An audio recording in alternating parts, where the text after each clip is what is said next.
تخيل لو عندك فرصة ذهبية تمسح بيها ذنوبك وتبدأ صفحة جديدة بروح نقية وقلب مطمئن. فرصة تجيلك مرة واحدة في السنة، ولو استغلتها صح حياتك كلها ممكن تتغير. يا ترى ايه هي الفرصة العظيمة دي؟ أهلا وسهلا بيكم في حلقة جديدة من جولدن بودكاست. النهاردة هنتكلم عن شهر مش زي أي شهر، رمضان، الشهر اللي فيه الخير والبركة، واللي بيدينا فرصة نرجع لربنا ونعيش معاني جميلة زي الرحمة والتسامح والعطاء. الشهر اللي فيه ليلة خير من 1000 شهر، والشياطين بتتصفد وأبواب الجنة بتتفتح. رمضان مش مجرد صيام عن الأكل والشرب، لكنه تدريب روحي كامل بيغير حياتنا، بيساعدنا نكون نسخ أفضل من نفسنا. لكن يا ترى احنا فعلا بنستغل الشهر ده بالطريقة الصح؟ بنحاول نفهم حكمته؟ بنحس بمعانيه العميقة؟ ولا مجرد أيام بتعدي؟ في حلقة النهاردة هنتكلم عن فضائل رمضان وإزاي نقدر نستفيد منه بأفضل شكل، فخليكم معايا. رمضان مش زي أي شهر، وده مش مجرد كلام، لكنه حقيقة كل مسلم حاسس بيها. أول حاجة، رمضان هو شهر القرآن، الشهر اللي ربنا نزل فيه أعظم رسالة عرفتها البشرية. ربنا بيقول: بسم الله الرحمن الرحيم: شهر رمضان الذي أنزل فيه القرآن هدى للناس وبينات من الهدى والفرقان. صدق الله العظيم. تخيل إن الشهر ده هو اللي بدأ فيه النور اللي غير وجه الأرض، فازاي ما يكونش شهر مميز؟ الحاجة التانية، رمضان فيه ليلة القدر، اللي عبادة الليلة دي خير من 83 سنة. يعني لو عبدت ربنا بإخلاص في الليلة دي كأنك عبدت عمر كامل. النبي صلى الله عليه وسلم قال: من قام ليلة القدر إيمانا واحتسابا غفر له ما تقدم من ذنبه. وده معنى عظيم جدا، لأن الليلة دي ممكن تكون نقطة تحول في حياة أي شخص. الحاجة التالتة، رمضان هو شهر الرحمة والتغيير، شهر بتفتح فيه أبواب الجنة وبتغلق فيه أبواب النار، وبتسلسل الشياطين. يعني كل الظروف حواليك بتساعدك إنك تكون أفضل. حتى الأجواء حوالينا بتتغير، المساجد بتتملي، القلوب بتلين، الناس بتساعد بعض، والمودة بتزيد. رمضان هو فرصة ربانية كاملة لأي حد عايز يتغير. والسؤال هو: هل إحنا مستعدين نستغله ولا هنضيع الفرصة؟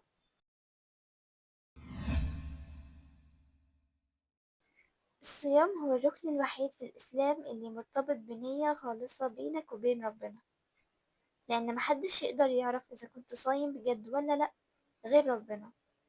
النبي صلى الله عليه وسلم قال في حديث قدسي: كل عمل ابن آدم له إلا الصوم فإنه لي وأنا أجزي به. وده معناه إن الصيام عبادة خاصة جدا، وربنا بنفسه بيتولى جزاءها. لكن الصيام مش بس إنك تمتنع عن الأكل والشرب، الصيام هو تدريب على التحكم في النفس. الشهر ده هو أكبر مدرسة لتعليم الصبر والتحكم في الشهوات وكبح الغضب والتعامل مع الناس بأخلاق راقية. تخيل إنك صايم لكن بتغتاب الناس، أو بتكذب، أو بتتعامل بحدة مع اللي حواليك. هل ده صيام حقيقي؟ النبي صلى الله عليه وسلم قال: من لم يدع قول الزور والعمل به والجهل فليس لله حاجة في أن يدع طعامه وشرابه. يعني لو صيامك مش بيأثر في تصرفاتك فانت ما استفدتش حاجة. وخلينا نتكلم شوية عن الفوائد الصحية للصيام، لأن ربنا لما شرع لنا حاجة يكون فيها الخير من كل النواحي. العلم الحديث أثبت إن الصيام بيحسن صحة القلب، وبيجدد خلايا الجسم، وبيساعد على التخلص من السموم، وحتى الصحة النفسية بتتحسن، لأن الصيام بيقلل التوتر وبيزود التركيز. فاحنا مش بس بنصوم عشان نطيع ربنا، لكن كمان الصيام هو نعمة عظيمة لصحتنا الجسدية والروحية. في رمضان كل حاجة حوالينا بتدعونا للقرب من ربنا. المساجد بتتملي بالمصلين، صوت القرآن بيكون في كل مكان، القلوب بتبقى أنقى، والنفوس بتكون أكثر استعدادا للعبادة. شهر رمضان هو شهر الصلاة والذكر والقيام. قيام الليل في رمضان ليه طعم مختلف. التراويح بتجمع الناس، وكل واحد واقف بين إيدين ربنا بيدعي وبيطلب الرحمة والمغفرة. تخيل إحساس إنك واقف في صلاة التراويح بعد يوم طويل من الصيام، بتسمع القرآن بصوت مؤثر، بتحس إنك أقرب ما يكون من ربنا. ده شعور مش موجود في أي وقت تاني من السنة. غير كده، رمضان هو وقت الدعاء المستجاب. النبي صلى الله عليه وسلم قال: للصائم عند فطره دعوة لا ترد. يعني كل يوم عند الإفطار عندك فرصة ذهبية إنك تدعي بأي حاجة نفسك فيها، وربنا وعد إنه هيستجيب. فليه نضيع الفرصة؟ خلونا نستغل الشهر ده في الدعاء، في التقرب من ربنا، في إننا نبني علاقة قوية معاه تستمر حتى بعد رمضان.